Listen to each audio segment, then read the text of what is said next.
Hey guys, hello and welcome to Bardock Gaming's tutorial series. And in this episode, we're going to do something a little bit different. We're going to go back. If you ever remember playing Halo when you were a kid, or at least younger, and remember playing Double Experience Weekend, and they had the Grifball set up, we're going to make something kind of like that. It's going to be pretty much chaotic in a little tiny little room with nothing but shockwave hammers and swords and stuff. And we're going to see how this turns out. If you remember playing Grifball, you just remember it was really, really fun and just very chaotic. And so what we're going to do is we're going to try and mimic the Grifball, the original Grifball's rules as best as we can. And so we're going to go ahead and get started. And I'm going to go ahead and start, as always, by making a little pre-game lobby. So we're going to go ahead and do that.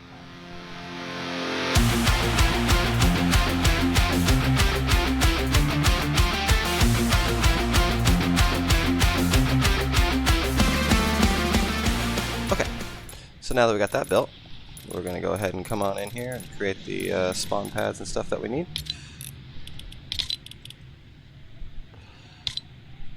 So I'll come in here, spawn pads. Also going to create a checkpoint pad.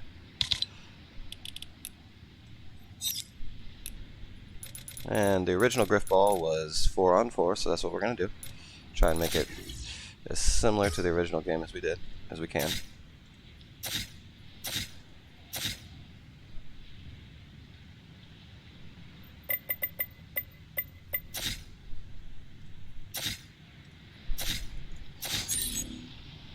Alright.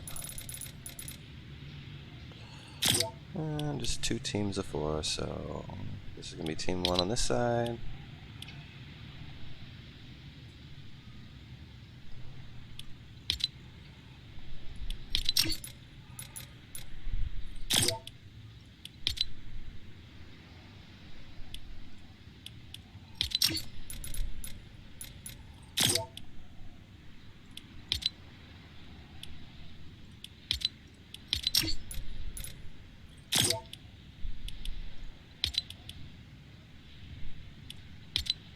And team 2 over here.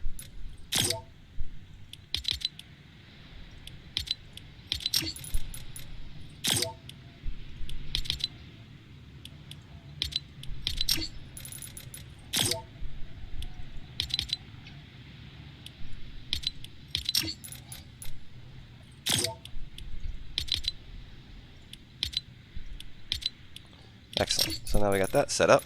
So players will spawn in here. Alright, so we'll go ahead. That's going to be a little pregame lobby area. So we're going to go ahead and put a little timer device. I'm going to need team settings and inventory eventually. I'm also going to grab that for the ball later. And I'm also going to grab, what else did I need? Something else. Oh, right, mutator zone.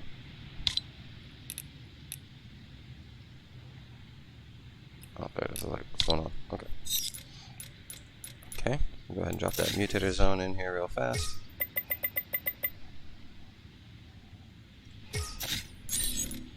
Try and get it as centered as possible. That looks pretty good.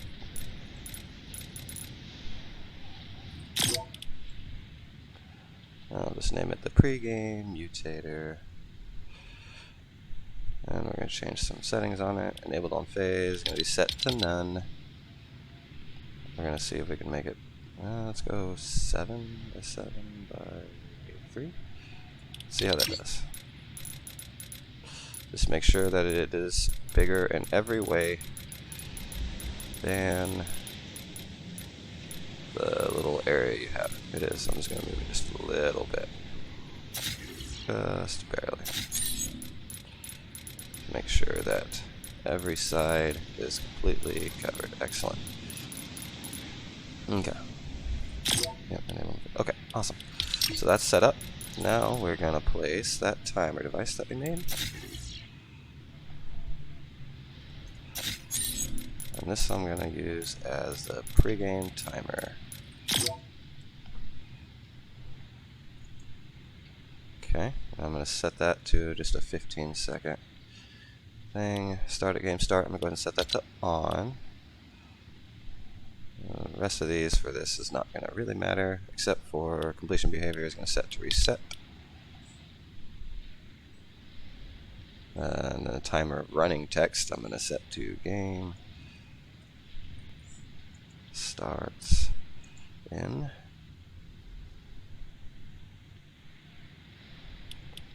And I think the rest of it's fine. Okay. I'll come in here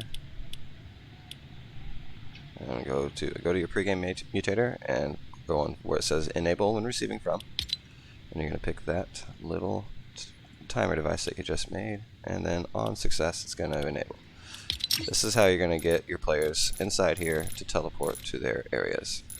But what we're going to do, instead of making two separate little areas for your teams, like I do in most of my prop hunts, we're just going to make one for everybody to kind of hang out in. So we're going to go ahead and build another little area here.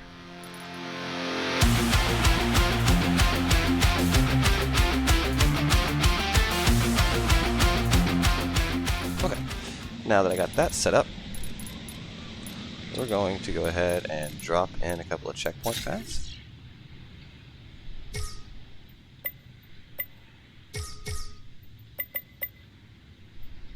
One for, actually, let's do it this way.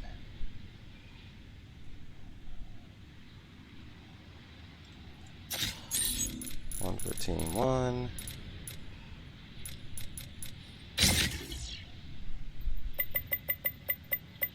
And one for team 2.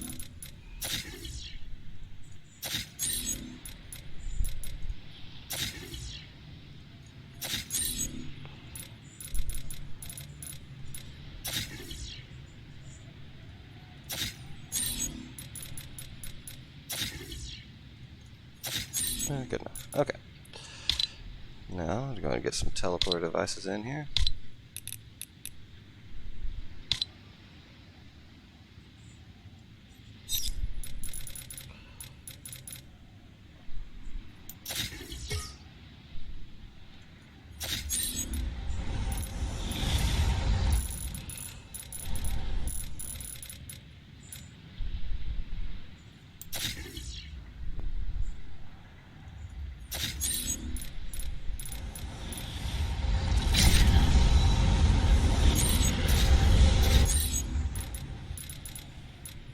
Okay. Now I got that set up. I'm going to set up yet another mutator zone. This one's going to be a little different than the others, so. This one's just going to keep people from hurting each other while they're in here.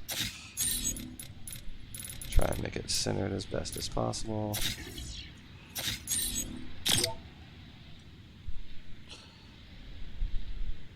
I'm going to call it the lobby mutator zone. Alright. And this one's going to be enabled all the time. We're going to see making it, let's go 7 wide by 11 by 3. Is that big enough? I'd say so. Probably cut it down a little bit. Maybe 10 by 6.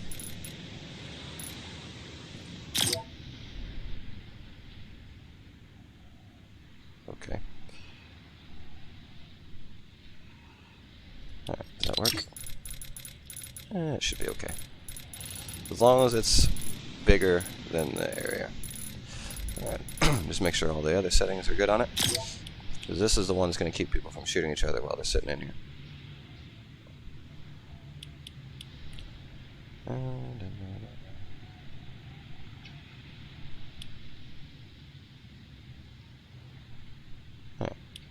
Should be good. Okay, so now we got that set up.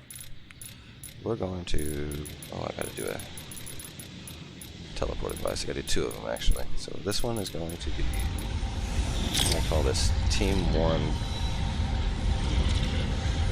Game Teleporter. mess with the other setting in a second. I just want to make sure that they are labeled appropriately.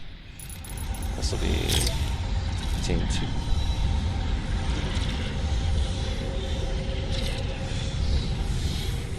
Okay. Now I'm going to make a couple more teleporters.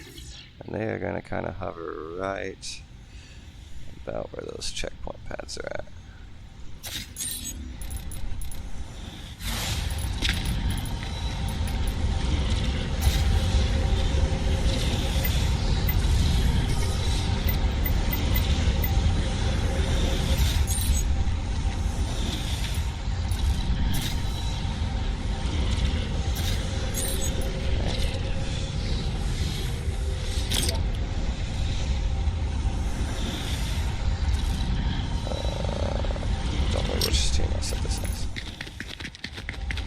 That's the Team 2 one. Okay.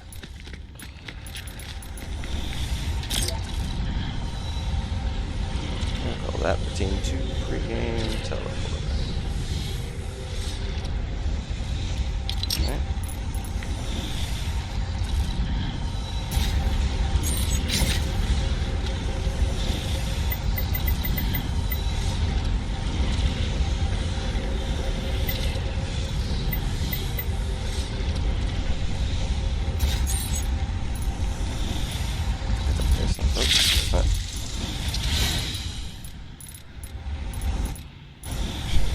Facing the right way, which I do not.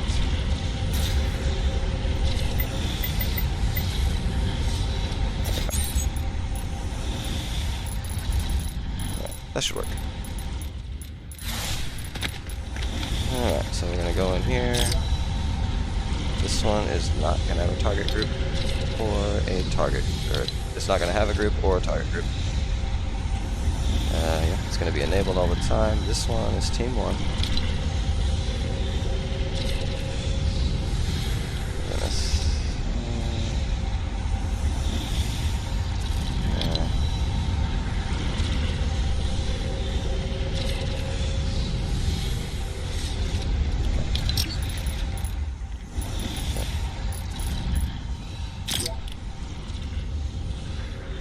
Change the name of it real quick.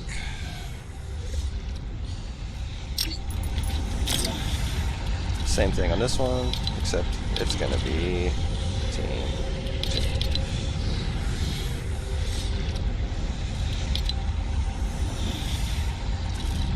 Okay. Team 2, Team 1. That is where your players will spawn whenever the mutator zone originally kicks out, and they'll spit them out either direction. Okay, so we're going to do a similar thing over here, except this one is not going to have a teleporter group, but it is going to have a target group, and we're going to leave that the way it is. And this one is Team 2, so only Team 2 can use it. It is going to have the rift visible so they can walk through it.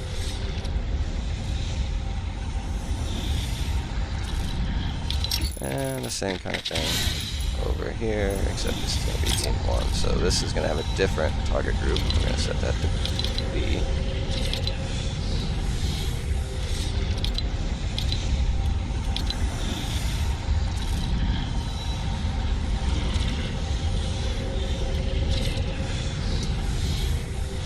Okay, so now that we have that set up, and the reason I have it set up like this is so that way, originally, whenever the players spawn in, they'll spawn on this, triggering those checkpoint pads. And then I'll set more details, or set more settings on that in just a moment. And then whenever they spawn, they can just walk through that rift to go to the play area that I have not yet built. But we'll get that in just a moment. But for now, this is Team 1 side, so we're going to go ahead and mess with this checkpoint pad. So activating team, obviously Team 1. Visible in game, no. And then everything else is fine, and just do the same kind of thing here, except it's just Team 2. And after you got those settings, we're going to go into this right here, and we're going to make sure you get the correct teleporter. Register when receiving from This is team 2, so we're gonna go team 2 pregame teleporter on teleporter. Okay, actually I'm gonna call this the team 2 checkpoint. Okay. And do the same thing on the team 1 side. Register when receiving from the team 1 pregame teleporter on teleported. And we'll name it team 1 checkpoint. Come on. There we go. Okay. So now I have team 1 and team 2 set up. The only other thing I need to do is to come over here to this pregame timer that I made, and we're gonna do this on success. Oh, it's already set up. I need the mutator zone. Okay. On player entering the zone, we're going to select those teleporters, the team 1 pregame teleporter. Teleport, and do the same thing for the team 2 pregame teleporter. Teleport. So, now the way it's set up, when that timer counts down, it'll trigger that everybody inside this green area here, whether they're on whichever team they're on, doesn't matter, they'll be teleported into that building. But if they're on team 1, they'll come to one side, and if they're on team 2, they'll go to the other, registering them at the checkpoint of each. So if you're on team 1, you'll spawn over here, and this will be your rift. If you spawn on team 2, you'll spawn over here, and that will be your rift. So we got that set up just fine. Alright, so next thing we're going to do is we're going to create the actual play area.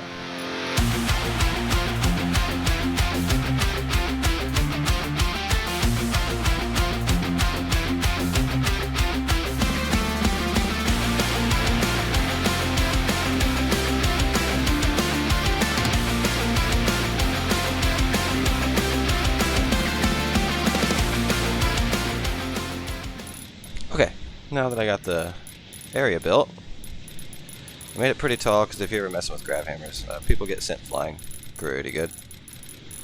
So it may be a little still too short, but we'll cross that bridge in a minute. Okay, so now what you're going to do is, now that you got this main area built, you're going to pick which side you want team 1 and which side you want team 2. So I'm going to pick this side for team 1.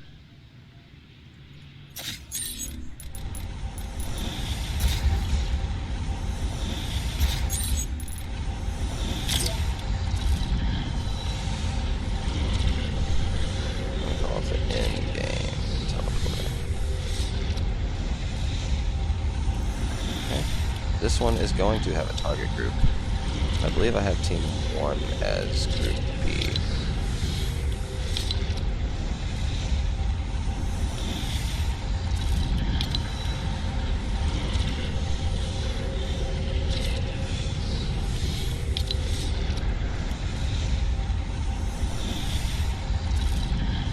For this one I'm going to set it to no. Yes. And off. Make sure it's facing the correct way. It looks like it is. And do the same thing over here. Except this one's going to be the team 2 one. Try to make it as centered as possible. That one's not, but I'll fix it in a minute.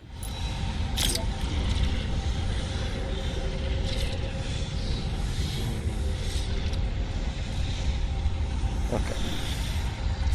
And that one I'm going to leave the group A, target group no.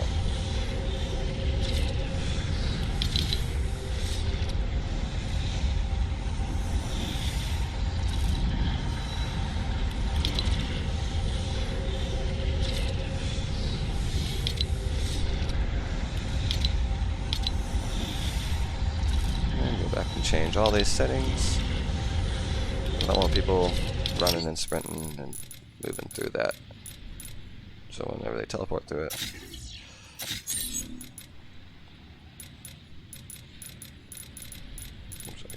right just a little bit more. That's not bad. Okay. Now I need to verify that they are in fact in the correct spot. So team 1 is group B. Let's make sure that's true in my other area here.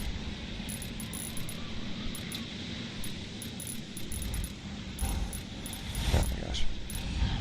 Team 1, group B. Excellent. And this should be group A. Perfect.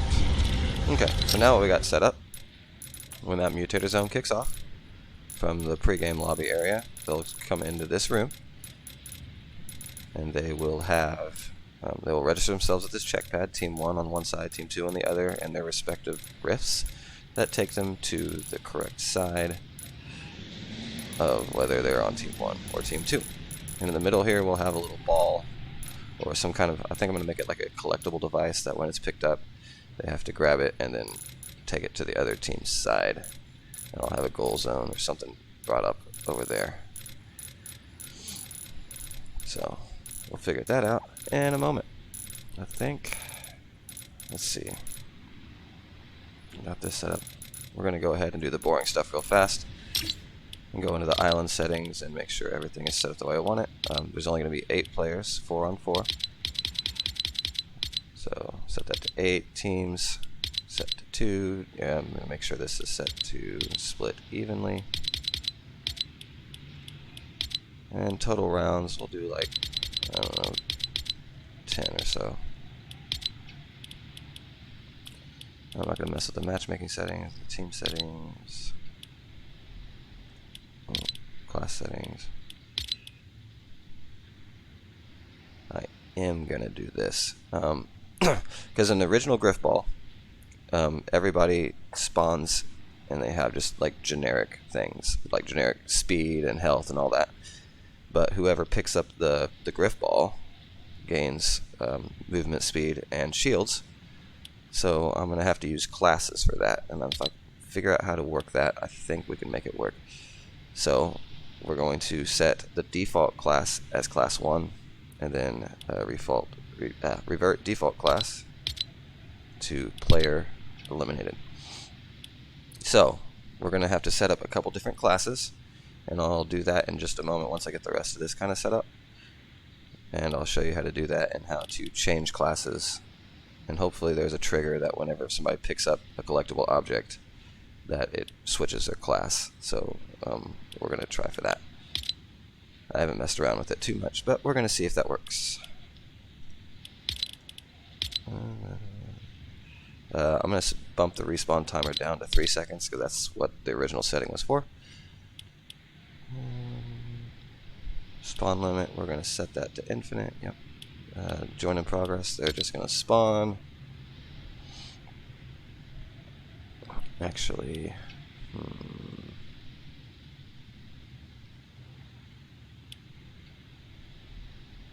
the problem is if you haven't set to spawn, they will spawn in on the original spawn pads in your pregame lobby and not be able to get into the game. So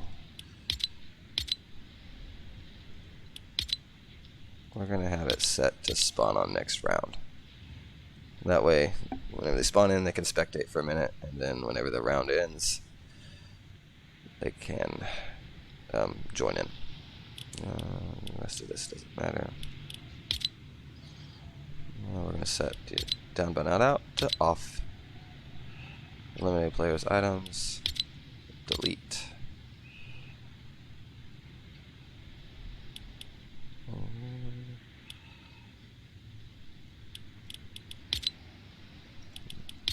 Set that to 0, because just out of habit, because I've had bad things happen from that. Not that it matters, because we're not going to have any vehicles in this particular thing anyway, but we'll see. Okay, so set that to longest, use team score, yes, elimination score, no. We'll give players experience for eliminating other teams, but we're not going to give them any points.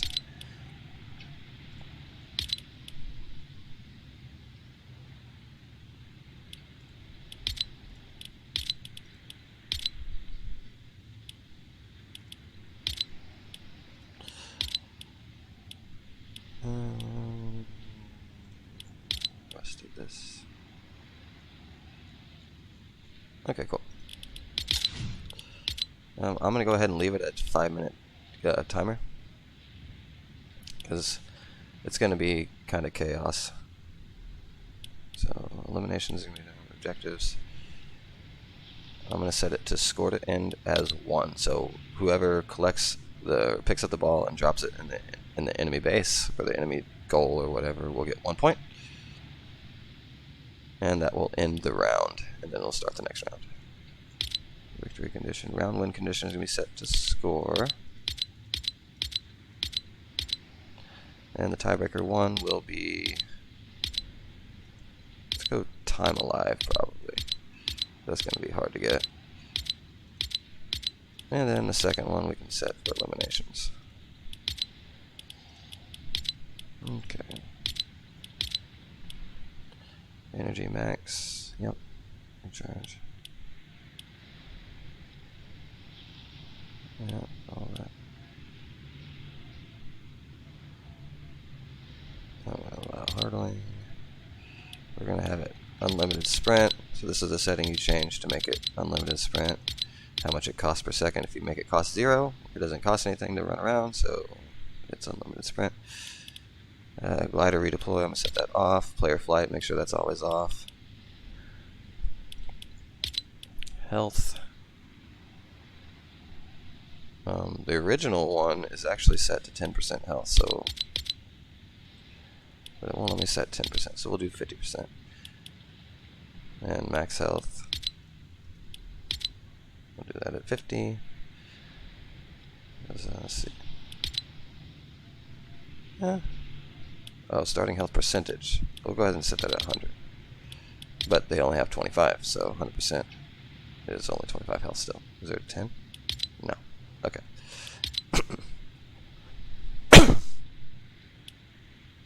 I'm sorry. Okay, shields, no shields. Their max shields is 100. If they get anything that lets them pick up a shield, self-damage, I'm going to leave that at nothing. Allow item pickup, no. Well, actually, I'm going to set that to yes, because I don't know if the collectible object counts as an item. If they can't pick it up, then they can't win, so we'll just leave that default. Build mode, no building. Allowed to edit, no.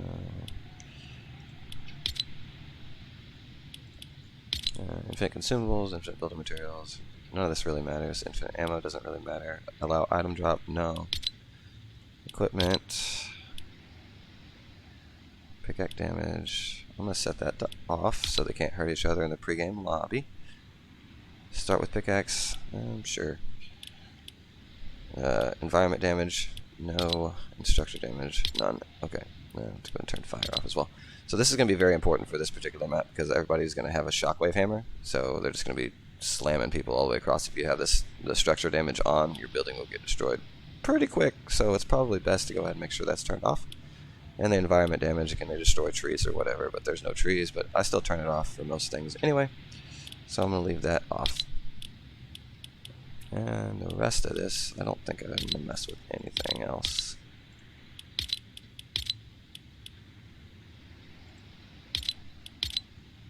Yeah, and the user interface, I'm going to change a couple things. HUD info type is going to be score. Actually, I'm going to have it set as eliminations. Because once somebody scores once, the game's over anyway, so... Well, it doesn't look like that's a thing, so well, we'll just leave it to none then. Top center score HUD? No. Max trackers and HUD? No. We'll leave it at 1. And then I'm going to turn all this off, the resource count. They don't need to see how much wood and stuff they have because they can't use it anyway. Nameplate, not gonna mess with that. Map, scoreboard. Let me go ahead and drop this down to, I'm gonna do like 5 seconds actually. That's just how long it displays at the end of the map.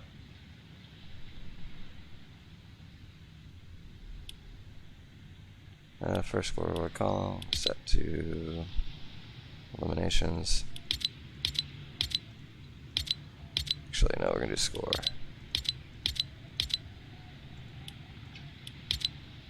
And then eliminations.